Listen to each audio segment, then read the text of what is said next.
नमस्कार दोस्तों, एक बार आप सबका फिर से बहुत बहुत स्वागत है आप सभी के अपने YouTube चैनल डियर गुरुजी पर। सो गाइस, जैसा कि आप सभी को पता है, डेली शाम को 4:45 पर 4:50 पर ये जो जीके वाली क्लास है वो स्टार्ट होती है। तो ये टाइमिंग जो है आप लोग याद रखिएगा, क्योंकि थोड़ा सा टाइमिंग का जो इशू है हुआ था। तो आई होप आप सभी को ये टाइमिंग अब याद हो गया होगा और काफ़ी लोग इस टाइम पर जुड़ भी जाते हैं, बहुत ही अच्छी बात है। तो सबका स्वागत है, एक एक लाइक करके अपना अटेंडेंस लगा दीजिए। उसके बाद हम लोग क्लास को करते हैं स्टार्ट। अगर आपने अभी तक हमें टेलीग्राम पर नहीं फॉलो किया है, इंस्टाग्राम पर नहीं फॉलो किया है, तो जुड़ जाइए, क्योंकि इंपॉर्टेंट चीज़ें वहाँ पर मिलने लगी हैं। और पीडीएफ के लिए लोग परेशान थे, तो आज से मैंने पीडीएफ देना वहाँ पे स्टार्ट कर दिया है। तो आप लोग बिल्कुल पीडीएफ की चिंता मत करिए। तो चलिए स्टार्ट करते हैं आज की इस क्लास को। तो आज का जो पहला क्वेश्चन है उसको स्टार्ट करने से पहले आपको एक छोटी सी और जानकारी देना चाहूँगा कि भाई जितने लोग अभी तक हमसे अनअकैडमी पर नहीं जुड़े हैं, क्योंकि आपको पता है कि अनअकैडमी पर मेरी डेली 3 क्लासेज चल रही हैं, तो आप लोग वहाँ पे भी मेरी क्लासेज जो है ज्वाइन कर सकते हैं। सिंपली आपको अनअकैडमी का ऐप डाउनलोड करना है, मेरी प्रोफाइल सर्च करनी है मृत्युंजय जायसवाल नाम से, यूपी पीसीएस कैटेगरी में आप लोग मेरी प्रोफाइल पर जाकर मेरी क्लासेस का फ़ायदा बिल्कुल फ्री में उठा सकते हैं। ये मेरा इनवाइट कोड है डियर गुरुजी, इससे आप लोग मेरी क्लासेस को अनलॉक कर सकते हो। और इसके साथ ही साथ दोस्तों, अगर आप लोग प्लस पे जाना चाहते हो तो भाई प्लस पे भी आप लोग जा सकते हो। प्लस में जाने के लिए सिंपली आपको क्या करना है, इसी कोड का यूज करना है, जिससे आपको 10% आपको अतिरिक्त छूट भी मिल जाएगी, अतिरिक्त डिस्काउंट भी आपको देखने को मिल जाएगा। और UP PCS, UP triple SC, UPSC, UP PCS के जितने भी आपके एग्जाम्स होते हैं, आरओ सबकी तैयारी जो आपको वहाँ पर प्लस में करवाई जा रही है। तो चलिए स्टार्ट करते हैं आज की इस क्लास को। तो पहला क्वेश्चन देखिए आज का आपके सामने ये रहा। आप सभी को पता है कि अभी इतिहास चल रहा है, लाइन से बिल्कुल चल रहा है। इतिहास के बाद हम लोग और भी जो चीज़ें हैं पढ़ेंगे। तो यहाँ पर पहला क्वेश्चन देखिए आपसे क्या कह रहा है, पार्ट नंबर 3 है ये। महरौली में जंग रहित लौह स्तंभ जो है किसने स्थापित किया था? फटाफट यहाँ पर क्वेश्चन नंबर फर्स्ट का जो है जवाब देते हुए चलेंगे। महरौली में जंग रहित लौह स्तंभ जो है किसने स्थापित किया था? तो याद रखिए दोस्तों, इसका जो करेक्ट आंसर आपका हो जाएगा गुप्त ने। ठीक है, महरौली का जो लौह स्तंभ है वो गुप्त शासक चंद्रगुप्त द्वितीय ने बनवाया था। किसने बनवाया था भाई? चंद्रगुप्त द्वितीय ने बनवाया था। तो याद रखिएगा दोस्तों, ऑप्शन नंबर जो इसका ए है यहाँ पर बिल्कुल करेक्ट हो जाएगा। महरौली जो है कहाँ पे स्थित है भाई? दक्षिण दिल्ली में स्थित है। अगला क्वेश्चन देखिए आपसे क्या कह रहा है कि गुप्त राजा जिसने विक्रमादित्य की पदवी ग्रहण की थी वो क्या था? वो कौन से गुप्त राजा है जिसने विक्रमादित्य की पदवी जो है ग्रहण की थी? तो चंद्रगुप्त द्वितीय। बहुत ही इंपॉर्टेंट क्वेश्चन, याद रखिएगा। चंद्रगुप्त द्वितीय ने विक्रमादित्य की जो पदवी है वो ग्रहण की थी। भाई चंद्रगुप्त द्वितीय को विक्रमांक या विक्रमादित्य कहा जाता था, और इनकी माता का नाम कहीं कहीं पेपर में आता है तो दत्त देवी था। और इसका काल जो है गुप्त काल का स्वर्ण युग भी माना जाता है। इनका जो काल है, चंद्रगुप्त द्वितीय का काल है, वो स्वर्ण युग माना जाता है। अगला क्वेश्चन देखिए कह रहा है कि चंद्रगुप्त द्वितीय को और किस नाम से जाना जाता था? सेम क्वेश्चन देखिए आपका अलग लैंग्वेज में रिपीट हो गया है। आपको कंठस्थ कराने के लिए क्वेश्चन यहाँ पे रखा गया है, जिससे आप लोग भूलो ना। तो चंद्रगुप्त द्वितीय को दोस्तों बिल्कुल सही बात है, विक्रमादित्य के नाम से भी जाना जाता था। अगला क्वेश्चन देखिए आपसे कह रहा है कि गुप्त काल के चांदी के सिक्कों को क्या कहते थे? गुप्त काल में जो चांदी के सिक्के थे उनको क्या कहा जाता था? वेरी वेरी इंपॉर्टेंट क्वेश्चन है। जवाब देखिए यहाँ पर आना शुरू हो गया है। तो याद रखिए दोस्तों, उनको जो है रुपयक। ठीक है, गुप्त काल के चांदी को सिक्कों को रुपयक कहा जाता था। वेरी इंपॉर्टेंट, ऑप्शन नंबर जो इसका बी है यहाँ पर बिल्कुल करेक्ट हो जाएगा। सोने के सिक्कों को दिनार कहते थे और चांदी के सिक्कों को जो यहाँ पर रुपयक है वो यहाँ पर बिल्कुल करेक्ट हो जाएगा। क्लियर है? अगला क्वेश्चन देखिए आपसे यहाँ पर क्या कह रहा है कि हरिसेन निम्नलिखित राजाओं में से किसका राज कवि था? क्वेश्चन नंबर 5 है, इसका जवाब देते हुए चलेंगे। हरिसेन जो है निम्नलिखित राजाओं में से किसका राज कवि था? तो याद रखिए तो हरिसेन जो है समुद्रगुप्त का, बिल्कुल सही बात है। हरिसेन जो है समुद्रगुप्त का राज कवि था। और हरिसेन ने इलाहाबाद प्रशस्ति लेख की रचना भी की थी। और समुद्रगुप्त की अगर हम बात करते हैं दोस्तों, समुद्रगुप्त को ही भारत का नेपोलियन भी कहा जाता है। ठीक है, अगला क्वेश्चन देखिए आपसे क्या कह रहा है, रोमन साम्राज्य के साथ भारत का व्यापार रोम पर किसके द्वारा आक्रमण के साथ समाप्त हो गया? वेरी इंपॉर्टेंट क्वेश्चन है। क्या पूछा गया कि रोमन साम्राज्य के साथ भारत का जो व्यापार है रोम पर किसने आक्रमण किया था कि वो जो व्यापार है समाप्त हो गया था? तो बिल्कुल सही बात है, हूणों द्वारा। ठीक है, जितने भी लोग यहाँ पर ऑप्शन नंबर दे रहे हैं सी, वो लोग यहाँ पर बिल्कुल करेक्ट हो जाएंगे। हूणों द्वारा जो आक्रमण किया गया था उसके साथ ही साथ समाप्त हो गया था। अगला क्वेश्चन पूछा गया है कि निम्नलिखित में से किनके सिक्के संगीत के प्रति उनका प्रेम दर्शाते हैं? बताइए सर, मौर्यों के, गुप्तों के, नंदों के या चोलों के सिक्के? तो दोस्तों याद रखिएगा, यहाँ पर अगर हम बात करते हैं किसके बारे में, गुप्त काल के बारे में बात करते हैं, तो भाई गुप्त काल के जो सिक्के हैं, या समुद्रगुप्त ने जो कुछ सिक्कों का निर्माण करवाया था उस पर वीणा वादन करते हुए दिखाया गया है समुद्रगुप्त को भी। तो यहाँ पर याद रखिएगा, यहाँ पर गुप्तों के जो सिक्के थे वो संगीत के प्रति उनका प्रेम जो है दर्शाते हैं। अगला क्वेश्चन पूछा गया है नेपोलियन, भाई अभी मैंने थोड़ी देर पहले बताया था भारत का नेपोलियन जो है किसको कहा जाता था। फटाफट आप लोग भी जवाब देते हुए चलेंगे। दोस्तों याद रखिएगा, बिल्कुल सही जवाब आ रहा है समुद्रगुप्त। बिल्कुल सही बात है सर, समुद्रगुप्त ने अपने शासन में बहुत सारे युद्ध किए थे और उसको किसी भी युद्ध में पराजय का सामना नहीं करना पड़ा था। इसी वजह से इनको जो है भारत का नेपोलियन संज्ञा दिया गया था। अब कभी कभी पेपर में आता है कि भारत का नेपोलियन जो ये संज्ञा है वो किसने दिया था, तो एक इतिहासकार थे जिनका नाम था विसेंट स्मिथ। क्या नाम था भाई? Vincent Smith. उन्होंने जो है ये संज्ञा दी थी। कई बार ये चीज़ भी आपके पेपर में आता है। अगला क्वेश्चन पूछा गया कि भारत का नेपोलियन, सेम क्वेश्चन रिपीट हो गया तो इसको स्किप भी कर देंगे। फिर से आप लोग जवाब दे दो भाई, भारत का नेपोलियन के नाम से आमतौर पर कौन से हिंदू राज्य को विख्यात है?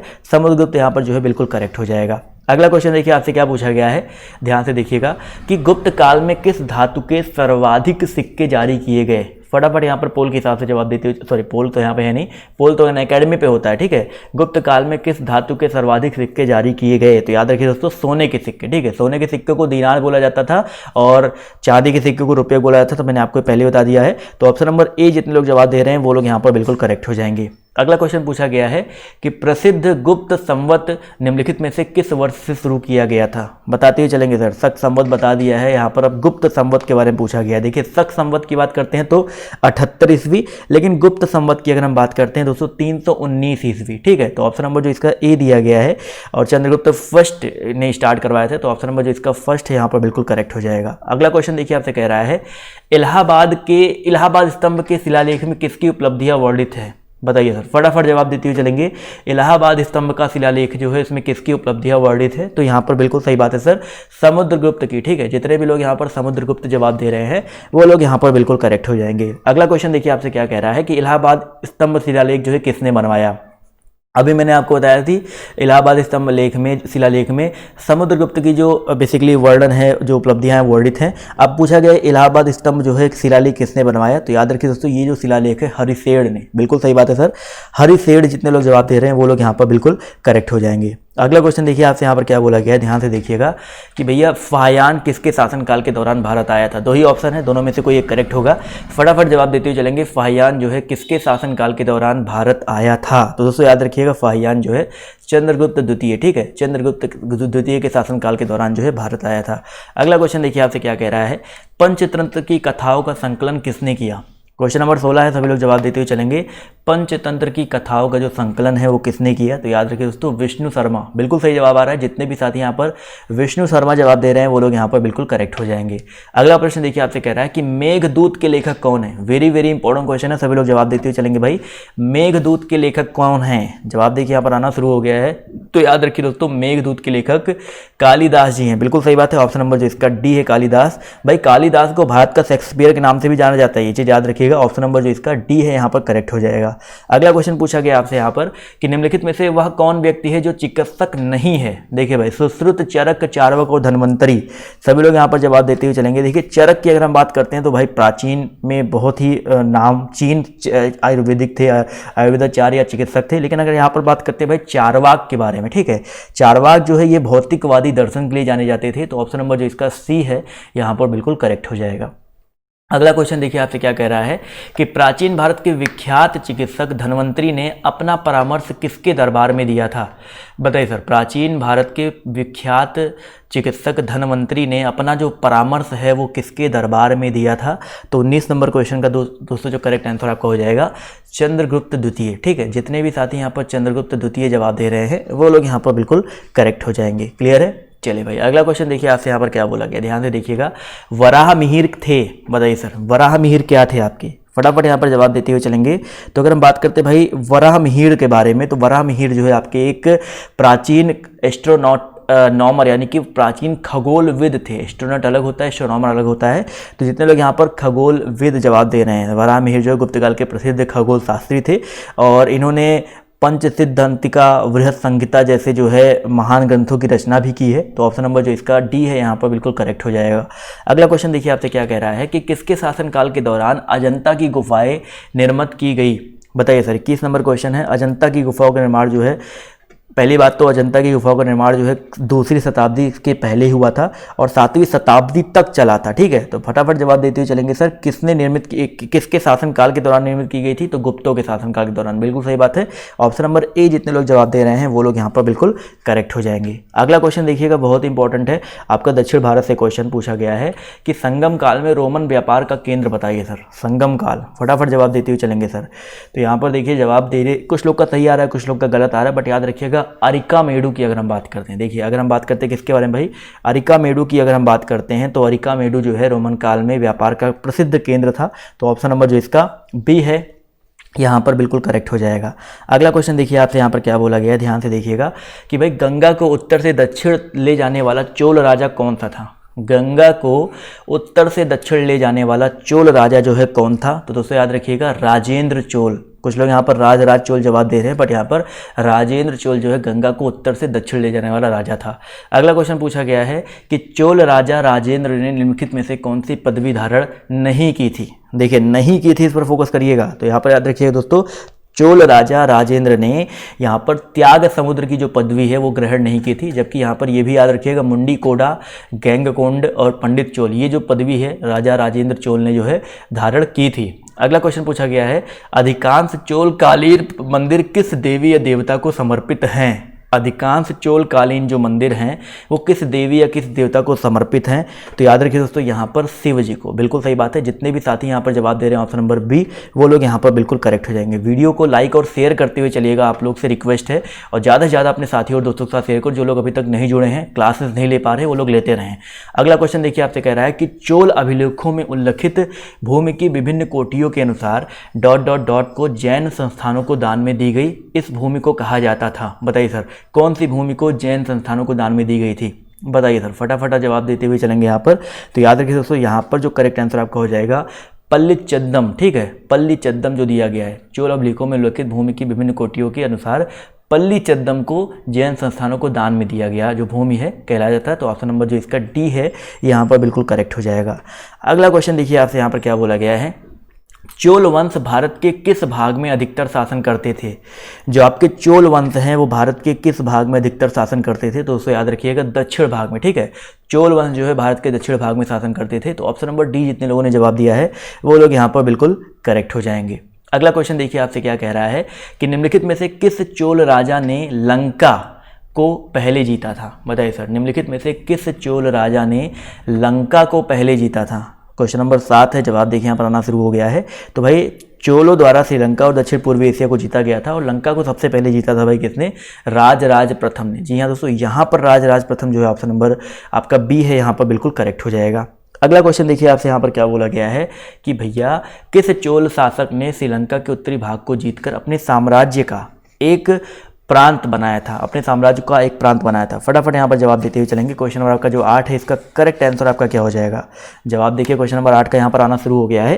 तो याद रखिए दोस्तों, इसका जो करेक्ट आंसर है आपका हो जाएगा ऑप्शन नंबर सी, राजराज। ठीक है, राजराज जो आपके राजराज प्रथम थे, प्रथम की बात हो रही है, तो ऑप्शन नंबर जो इसका सी है यहाँ पर बिल्कुल करेक्ट हो जाएगा।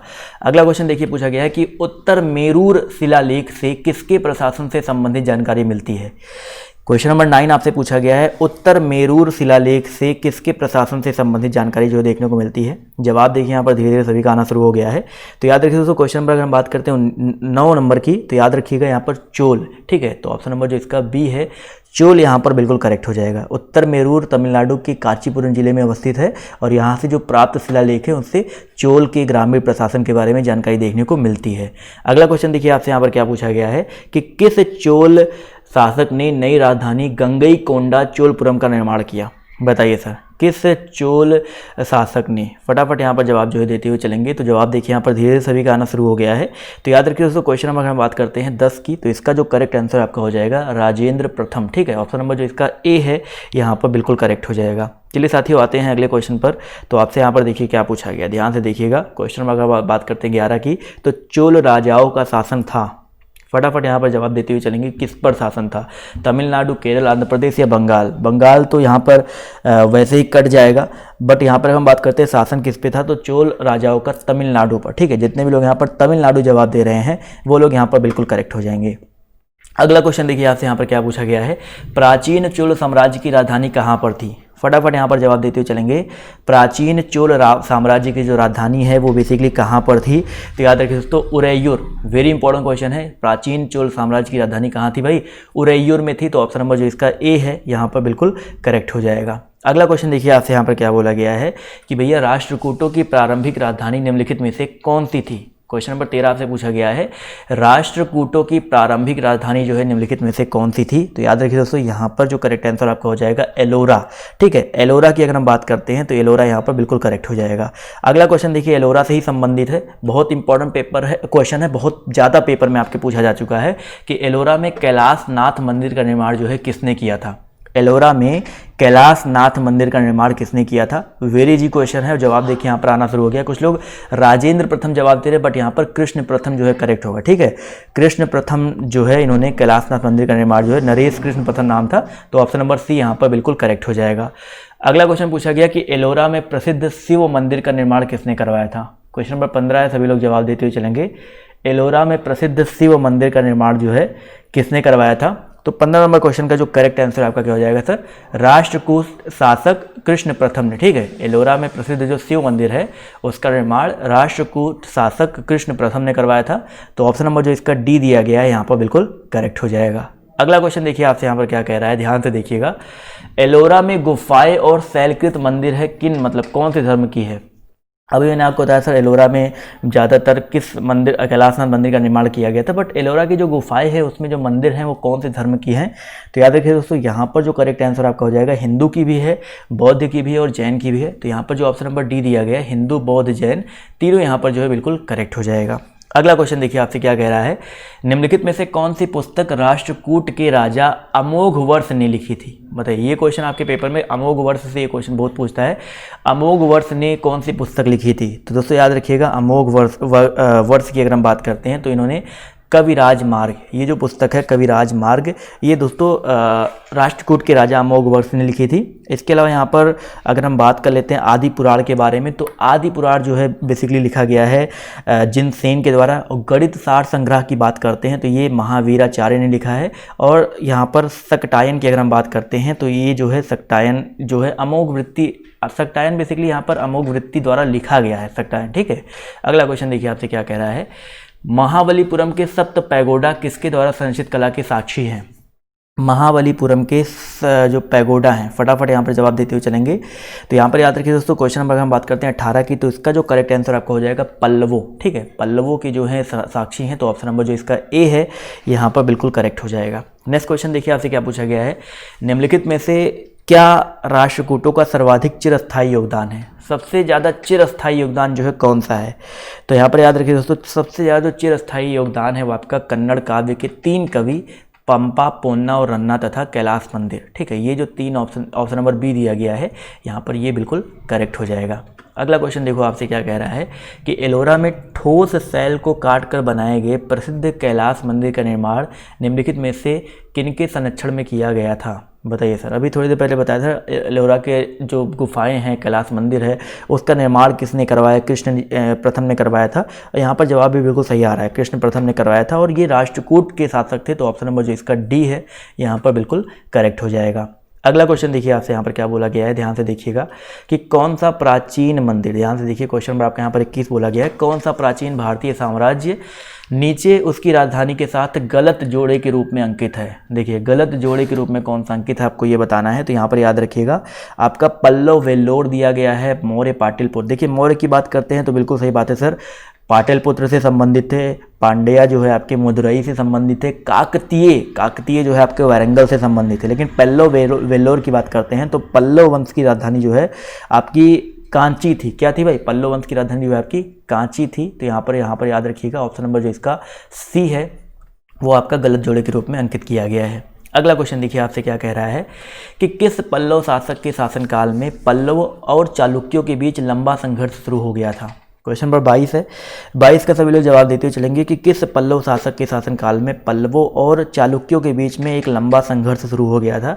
तो याद रखिएगा महेंद्र वर्मन प्रथम। ठीक है, ऑप्शन नंबर ए जितने लोग जवाब दे रहे हैं महेंद्र वर्मन प्रथम, वो लोग यहाँ पर बिल्कुल करेक्ट हो जाएंगे। अगला क्वेश्चन देखिए आपसे क्या कह रहा है कि किस राजवंश के दौरान महाबलीपुरम मंदिर का निर्माण किया गया था। 23 नंबर क्वेश्चन पूछा गया कि किस राजवंश के दौरान महाबलीपुरम मंदिर का निर्माण जो है किया गया था। तो दोस्तों याद रखिएगा यहाँ पर आपका जो करेक्ट आंसर आपका हो जाएगा पल्लव राजवंश। ठीक है, पल्लव राजवंश के दौरान जो है महाबलीपुरम मंदिर का निर्माण किया गया था। अगला क्वेश्चन पूछा गया है कि महाबलीपुरम में रथ मंदिरों का निर्माण किस पल्लव शासक के शासनकाल में हुआ था। बताइए सर, वेरी इंपॉर्टेंट क्वेश्चन है। महाबलीपुरम में रथ मंदिरों का निर्माण जो है किस पल्लव शासक के शासनकाल में हुआ था।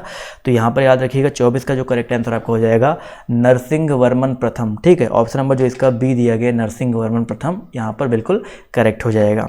अगला क्वेश्चन देखिए आपसे क्या कह रहा है कि पुलकेशियन द्वितीय किसका महानतम शासक था। बताइए सर, पुलकेशियन द्वितीय, फटाफट जवाब देते हुए चलेंगे सर। पुलकेशियन द्वितीय जो है वातापी से संबंधित था। वातापी मतलब वातापी के चालुक्य, यानी कि चालुक्य वंश से संबंधित था, वातापी के चालुक्य। तो ऑप्शन नंबर जो इसका डी है यहाँ पर बिल्कुल करेक्ट हो जाएगा। ठीक है, इस वंश की स्थापना कभी कभी पेपर में आता है, चालुक्य वंश की स्थापना किसने की थी, तो राजा जय सिंह ने किया था और ये सबसे प्रतापी राजा पुलकेशियन द्वितीय था। अगला क्वेश्चन पूछा गया है कि निम्नलिखित में से कौन सा शिलालेख चालुक्य सम्राट पुलकेशियन द्वितीय से संबंधित है। बताइए सर, कौन सा शिलालेख जो है चालुक्य सम्राट पुलकेशियन द्वितीय से संबंधित है। तो यहाँ पर जो करेक्ट आंसर आपका क्या हो जाएगा, फटाफट जवाब देते हुए चलेंगे 26 नंबर क्वेश्चन का। तो याद रखिए दोस्तों, ऐहोल की अगर हम बात करते हैं ऑप्शन नंबर सी, तो यहाँ पर ये बिल्कुल करेक्ट हो जाएगा। अगला क्वेश्चन देखिए आपसे यहाँ पर क्या कह रहा है कि रवि कीर्ति जो एक जैन थे जिन्होंने ऐहोल प्रशस्ति की रचना की थी, इनको किसका संरक्षण प्राप्त था। क्वेश्चन नंबर 27 है, 27 का सभी लोग जवाब देते हुए चलेंगे। रवि कीर्ति जो एक जैन थे जिन्होंने ऐहोल प्रशस्ति की रचना की थी, इनको किसका संरक्षण प्राप्त था। तो याद रखिए दोस्तों, पुलकेशियन द्वितीय का। ठीक है, तो ऑप्शन नंबर जो इसका सी दिया गया पुलकेशियन द्वितीय, यहाँ पर बिल्कुल करेक्ट हो जाएगा। अगला क्वेश्चन देखिए आपसे यहाँ पर क्या बोला गया है कि पश्चिमी चालुक्य वंश का प्रसिद्ध शासक कौन था। पश्चिमी चालुक्य वंश का प्रसिद्ध शासक जो है कौन था। तो दोस्तों याद रखिएगा, पश्चिमी चालुक्य वंश का जो प्रसिद्ध शासक है वो आपका कौन था, वही सिंपल सा पुलकेशियन द्वितीय। जितने लोग यहाँ पर ऑप्शन नंबर ए जवाब दे रहे हैं वो लोग यहाँ पर बिल्कुल करेक्ट हो जाएंगे। अगला क्वेश्चन देखिए आपसे क्या कह रहा है कि प्रसिद्ध दिलवाड़ा मंदिर जो है कहाँ पर स्थित है। 29 नंबर क्वेश्चन है, सभी लोग जवाब देते हुए चलेंगे। प्रसिद्ध दिलवाड़ा मंदिर जो है कहाँ पर स्थित है। दिलवाड़ा मंदिर जो है जैन का मंदिर था और ये जो है आपका कहाँ पे अवस्थित है। बिल्कुल सही बात है सर, यहाँ पर राजस्थान। जितने लोग जवाब दे रहे हैं ऑप्शन नंबर ए, वो लोग यहाँ पर बिल्कुल करेक्ट हो जाएंगे। माउंट आबू में स्थित है, माउंट आबू के सिरोही राजस्थान में। तो जितने लोग ऑप्शन नंबर ए जवाब दे रहे हैं वो लोग यहाँ पर बिल्कुल करेक्ट हो जाएंगे। अगला क्वेश्चन देखिए क्या कह रहा है कि द्वितीय पांड्यन साम्राज्य के भूमि माप का उल्लेख जो है किसमें किया गया है। द्वितीय पांड्यन साम्राज्य के भूमि माप का जो उल्लेख है वो आपका किसमें किया गया है। तो दोस्तों याद रखिएगा, ये बहुत इंपॉर्टेंट क्वेश्चन है। द्वितीय पांड्यन साम्राज्य के भूमि माप का उल्लेख जो है थलवईपुरम तांबे की प्लेटों, ऑप्शन नंबर जो इसका तांबे की प्लेट है थलवईपुरम के, उसमें किया गया है। तो ऑप्शन नंबर ए यहाँ पर बिल्कुल करेक्ट हो जाएगा। नेक्स्ट क्वेश्चन देखते हैं आपसे, यहाँ पर पूछा गया है कि पुस्तक कथा सरित सागर किसने लिखी थी। फटाफट जवाब देते हुए चलेंगे। कथा सरित सागर जो है किसने लिखी थी। सोमेश्वर तृतीय, कल्हड़, पृथ्वीराज चौहान या सोमदेव। सभी लोग जवाब देते हुए चलेंगे दोस्तों। तो यहाँ पर याद रखिएगा दोस्तों, कथा सरित सागर जो है सोमदेव ने लिखा था। सोमदेव तृतीय यहाँ पर नहीं, सोमदेव फर्स्ट। यहाँ पर जो ऑप्शन नंबर डी वाला दिया गया है यहाँ पर ये बिल्कुल करेक्ट हो जाएगा। सोमेश्वर तृतीय लिखा गया, ये नहीं होगा। ऑप्शन नंबर डी वाला यहाँ पर बिल्कुल करेक्ट हो जाएगा। पीडीएफ आपको हमारे टेलीग्राम पर मिल जाएगा। देखिए रीजनिंग का मैंने प्रोवाइड कर दिया था दोपहर में ही, और इसका भी इस पीडीएफ जो है तुरंत मिल जाएगा। और ये क्लास जैसे ही खत्म होगी 5:30 बजे जो है, ये क्लास खत्म होने के बाद 5:30 बजे याद रखिएगा आपको अनअकैडमी पर अगली क्लास जो कि भूगोल स्पेशल चलती है जरूर आइएगा।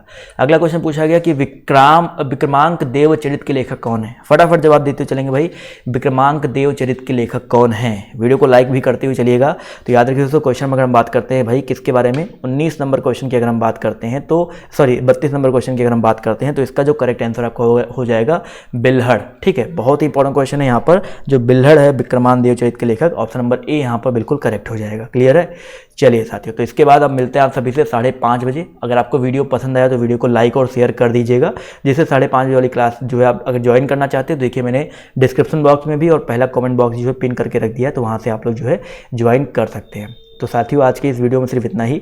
अभी के लिए बाय बाय, टेक केयर, जय हिंद, जय भारत। लेकिन आप लोग 5:30 बजे जरूर आइएगा।